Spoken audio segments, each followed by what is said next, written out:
Allah kimi sevir? Müqəddəs yazıda deyilir: Rəbb uzaqdan mənə görünüb dedi: Səni əbədi məhəbbətlə sevdim. Buna görə də səni məhəbbətlə özümə tərəf çəkdim. Başqa bir yerdə isə onları insani tellərlə, sevgi bağları ilə özümə tərəf çəkdim yazılır. Bəs Rəbbin bu məhəbbəti kimə yönəlir? Yazılıb ki, Allah bol məhəbbətinə görə rəhmə gəlir. Ürəkdən istəyərək bəşər övladlarına əzab vermir və heç kimə kədərləndirməkdən zövq almır. Deməli, Allahın məhəbbəti hər insana, kimliyindən asılı olmayaraq hər bir cana yönəlir. Çünki yazılıb: varlığıma and olsun ki, pis adamın ölümündən yox, onun öz yolundan dönüb yaşamasından zövq alıram. Demək, Allah insanın ölümündən deyil, onun həqiqətə tərəf dönməsindən zövq alır. Çünki belə davam edir: dönün, pis yollarınızdan dönün. Nə üçün öləsiniz? Bu sözlər sanki bir fəryad, bir yalvarış kimi səslənir. Atanın oğluna, ananın öz övladına etdiyi ürək yanğılı çağırış kimi. Rəbbə tərəf dönün.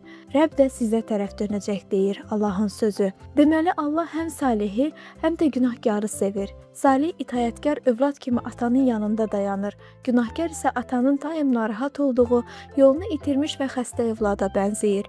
Necə ki, ata övladını xilas etmək üçün əlindən gələni etməyə hazır olur, Allah da bundan qat-qat artıq qayğı göstərir.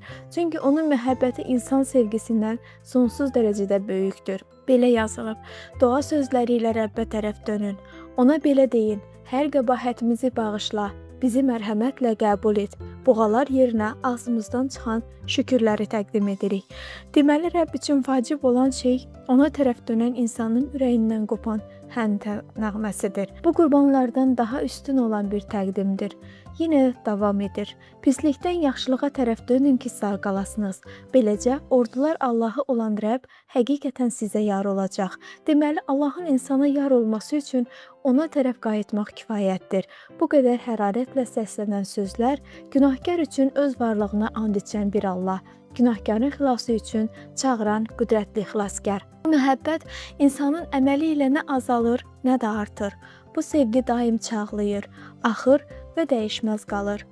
Lakin insanın bu məhəbbətə verdiyi cavab onun seçimlərində görünür. Seçimlər isə insanın Allahla olan münasibətini müəyyən edir. Deməli, Allahın sevgisinin insan əməllərinə deyil, Allahın xasiyyətinə bağlı olduğunu görürük.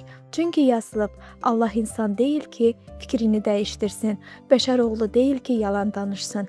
Artıb və azalan sevgi, dəyişən və ya yox olan, yalan olan sevgi bu insan düşüncələrinə xasdır. Allahın məhəbbəti isə insan əməlinə bağlı deyil.